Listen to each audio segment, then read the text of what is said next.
Hello, வணக்கம் எல்லாருக்கும். Happy day. எல்லோரும் நல்லா இருக்கீங்களா? என் பொண்ணோட ஸ்கூலில் ஒரு 1 வீக் முன்னாடி ஒரு எக்ஸிபிஷன் ஒன்று நடந்துச்சு. இந்த மாதிரி கைவினை பொருட்கள் அந்த கண்காட்சி மாதிரி. ஸோ அதை வந்து பார்க்கலாம் அப்படின்னு சொல்லிட்டு நான் வந்து போயிருந்தேன். ஆக்சுவலாக எல்லோரோடையும் போகலாம் தான் பிளான், பட் சடனாக வந்து சொன்னதுனால சரி நம்ம மட்டும் போய் பார்த்துட்டு வரலாம், எப்படி இருக்குன்னு பார்த்துட்டு அதுக்கப்புறம் இது பண்ணலாம் அப்படின்ற மாதிரி வந்து போயிருந்தேன். நிறைய கைவினை பொருட்கள், இந்த மாதிரி பல்லாங்குழி, அந்த மாதிரி இந்த பனையோலையில் செஞ்ச பொருட்கள்லாம் அவ்வளோ அழகாக இருந்தது. இந்த மாதிரி மாடர்ன் ஐட்டம்ஸும் இருந்துச்சு. ஒரு 2 நாள் முன்னாடி என்னாச்சுன்னா, நான் எப்போதுமே இந்த வேலையெல்லாம் செய்யும்போது பாட்டு போட்டுகிட்டே செய்வேன். அதுவும் வயல்வெளி சாங்ஸு. உங்களுக்கு தெரியும், நான் வந்து நேச்சர் லவர்னேன். ஸோ அந்த மாதிரி எப்போவுமே வேலை செய்யும்போது இந்த மாதிரி இளையராஜா சாங்ஸு, வயல்வெளி சாங்ஸ் அப்படி தான் போயிட்டுருக்கோம்.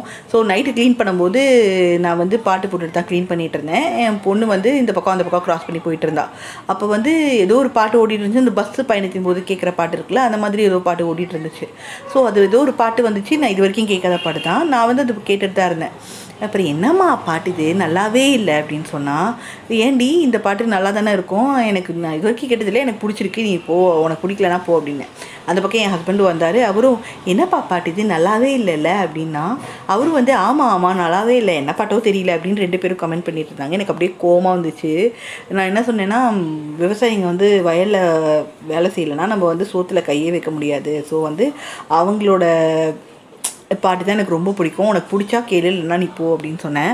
எனக்கு வந்து பெரிய ஆச்சரியம் இல்லை. ஏன்னா அவள் வந்து குழந்தை, அவள் வந்து ஒரு 10-12 வயசு ஆகுதுன்னு வச்சுக்கோங்களேன். அவளுக்கு வந்து அந்த மாதிரி நம்ம விவசாயிகள் பற்றிலாம் பெருசாக தெரியாது. பட் இப்போ இருக்கிற ஜென்ரேஷன்லாம் நிறையா படிக்கிறாங்க, அவளுக்கு தெரியாட்டி கூட பரவாயில்ல. இந்த மனுஷன் அவளோடு சேர்த்துக்கிட்டு ஆமாம் என்ன பாட்டோ தெரியல அப்படின்ற மாதிரி கமெண்ட் பண்ணார். எனக்கு அப்படியே செம கோவமாக வந்துச்சு.